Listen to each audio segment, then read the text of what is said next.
Two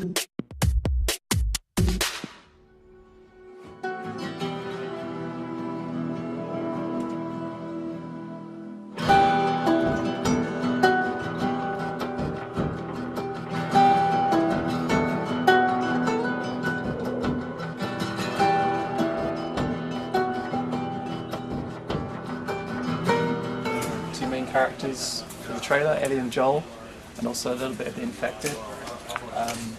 Basically it all starts off with concept art, which is amazing and completely inspiring.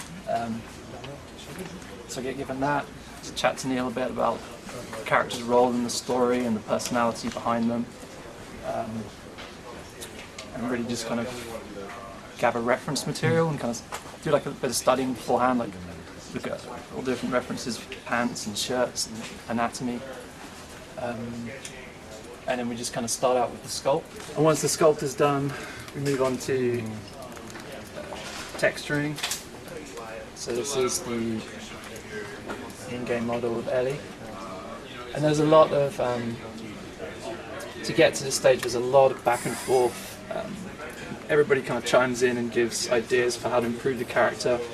Right down from like the bigger forms to the subtleties, like the freckles on the face and the thickness of the eyebrows, little things like this. So Ellie was really like a very subtle character. Definitely a different approach to Joel, who's more kind of like stronger, more masculine, bolder forms. I can also show you the Infected, pretty much entirely based off the concept art. As soon as I saw it, I was completely blown away by it. It had all these cool kind of shapes, and really wanted to try and capture that. I have two concepts to show. One is creepy and one is beautiful. Maybe we start with creepy one. This is one of the downtown streets of the city. It's flooded. Perhaps there was either a floating going on, or maybe some of the pipes went down. And this environment is supposed to be creepy, uninviting, and it's showing you it might be like a road that you need to choose, but you really don't want to. This is complete opposite. It is still nature reclaiming the city. So you can imagine it is a couple of years or decades later, where no one is living there anymore.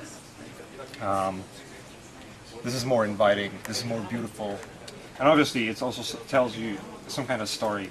It could be either, people were trying to get out of the city, so that's why there's a lot of traffic, or maybe they just abandoned cars, or maybe there was some riots, So trying to tell a story, trying to make it really beautiful. So The Last of Us, some of the new stuff that we've tried are more handheld, more real-world camera work. We'll just kind of go over. So some of these are really wide, starting to build some of the tension here.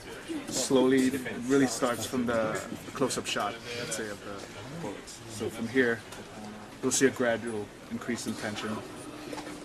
And you can see like overall, like the way the angle is, the way the camera is dulling in here. Like, it builds up like the intention.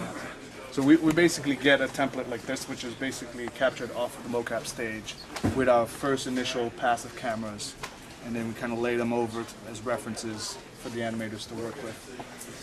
And then at that point, they take it to the next level, which is fun. Yeah. A lot of it is from I'd say No Country for Old Men type cinematography, that slow push-in stills, and then the really violent handheld feel of, say, something like...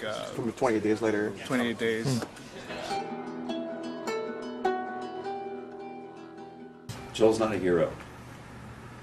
He's not a badass.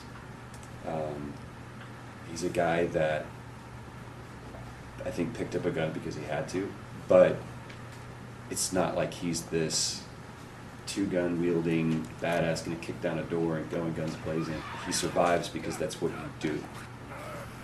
You don't die. It's not because you're trying to level up or get XP or impress anybody or get the girl. You just don't die. Today, I don't die. Ellie's 14, so this world, how it is all that she's ever known. she's very wise beyond her years because of that. You know, it is you're surviving every day, so just dealing with that.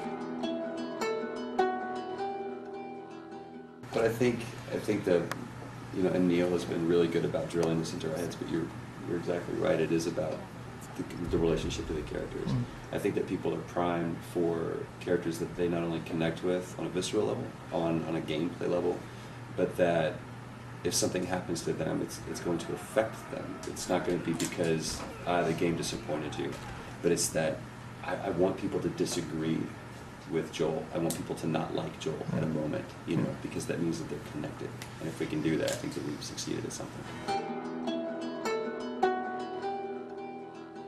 Well, I think the only thing that is more difficult is you obviously have to be thinking of the world. It's not there for you to see.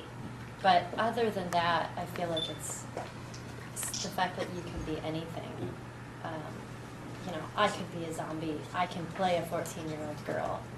You know, I can play an 80-year-old woman, which I guess you could with makeup, but it's so different with this because just the possibilities are absolutely endless.